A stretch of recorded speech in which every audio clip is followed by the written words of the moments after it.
I used to think I had it all. Love, stability, and someone who genuinely saw me. We met in college. Same group of friends.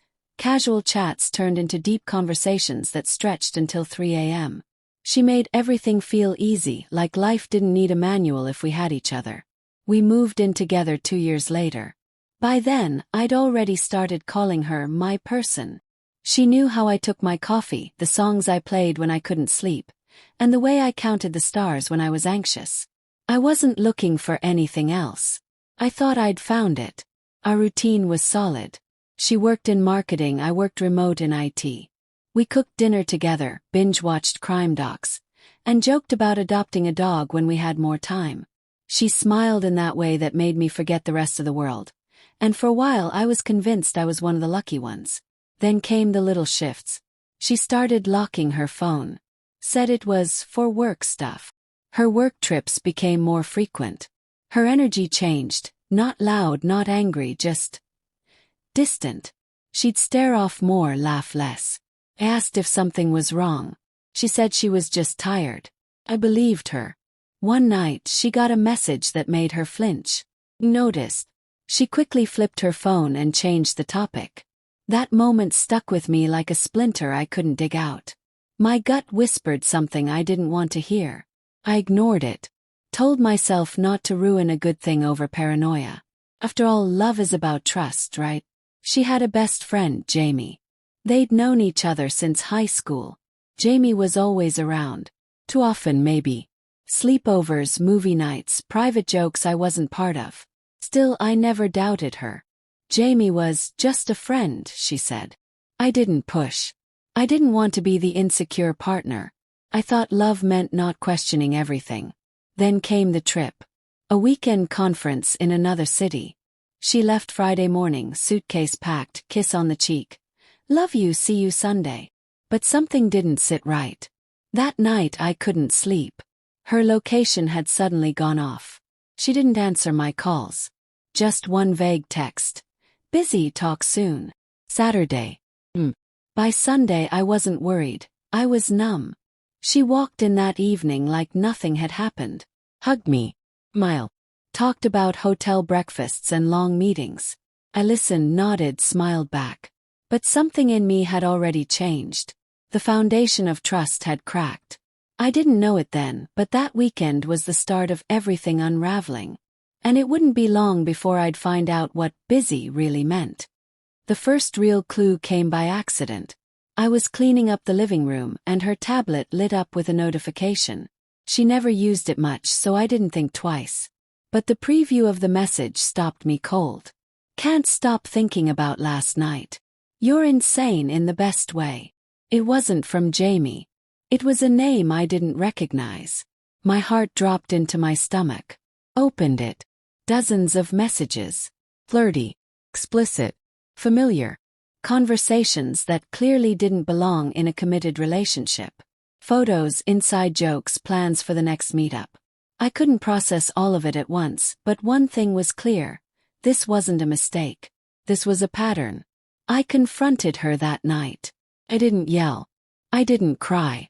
I just asked calmly who he was. Her face shifted, panic, then indifference. She tried to play dumb. Then she said, "It's not what you think." Classic. I showed her the messages. Her silence told me everything.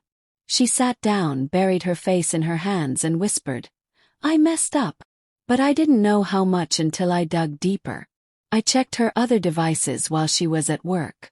I'm not proud of it, but the truth had already become a stranger in our house. And the truth. It was so much worse than I expected. It wasn't just one guy. There were 3. Different names. Different stories. Different lies. The weekends. The late nights at work. The time she said she was with Jamie. Jamie was part of it too. Not as a bystander, she was involved. Messages between them made it obvious. They shared everything. Literally. One thread between her and Jamie read, "He has no idea. We could take turns and he'd still believe we're angels." They laughed about it. I was the joke. Reading those words felt like being punched in the chest. My reality collapsed in on itself. Every memory, every laugh, every promise. They all started to rot the moment I knew what they had done. It wasn't just betrayal. It was humiliation, carefully crafted, repeated over months. She came home that evening like normal. I couldn't look at her the same way. My voice was flat when I told her I knew everything. All of it. Names, messages, even the hotel receipts. She didn't deny it this time. Just stared. Then she actually had the nerve to say, "I didn't mean for it to get out of hand." That sentence lives in my head. They took their turns. They played their little games. And I was in the center of it all, loving someone who smiled in my face while plotting behind my back. I wasn't just cheated on. I was used. I realized then I never really knew her. I only knew the version she wanted me to see. And the real her. I never would have loved. After the confrontation, everything in me went silent. I didn't yell. I didn't break anything. I didn't even ask why. What was the point? There's no answer that makes that kind of betrayal make sense. She tried to talk, offered weak explanations, half apologies wrapped in self-pity. I felt disconnected. "You've been distant lately." It just happened. I sat there, watching her scramble to reframe what she'd done like it was some kind of accident. As if months of sneaking around and letting multiple people into our lives could ever be a slip-up. She cried. I didn't. Couldn't. Something in me shut off completely. I wasn't heartbroken. I was hollow. Everything that used to matter suddenly felt weightless. The life we built, the laughs we shared, even the future we used to plan, it all felt fake. Like a movie set. Real from the front, hollow from behind. I spent nights lying awake, not because I missed her, but because I couldn't believe how blind I had been. Every moment I had chalked up to her just being tired or stressed was really a lie in motion. I replayed conversations in my head, saw the smirks I missed, the timing that never quite lined up. It wasn't just about the cheating. It was the calculated nature of it. The teamwork behind my back. Jamie. The others. All of them smiling at me while sharing whispers I was never meant to hear. I started questioning everything. Was any of it real? Did she ever actually love me? Or was I just someone who filled the silence between her impulses? I didn't tell anyone at first. I was ashamed. Embarrassed that I'd been so thoroughly deceived. That I'd trusted someone who laughed about me behind my back. That I defended her. That I believed in us. The shame wasn't just about what she did. It was about what I allowed myself to believe. The worst part wasn't losing her. It was losing the version of myself that trusted so easily. I didn't recognize the person I had become. I was paranoid, cold, second-guessing every interaction. I hated that she still lived in my head rent-free. I hated that she still had access to the parts of me I gave her without question. I considered staying once. For a second. Out of routine. Out of fear. She begged, said she'd cut everyone off, said she'd do therapy, said all the right things. But I didn't feel love anymore. Felt disgust.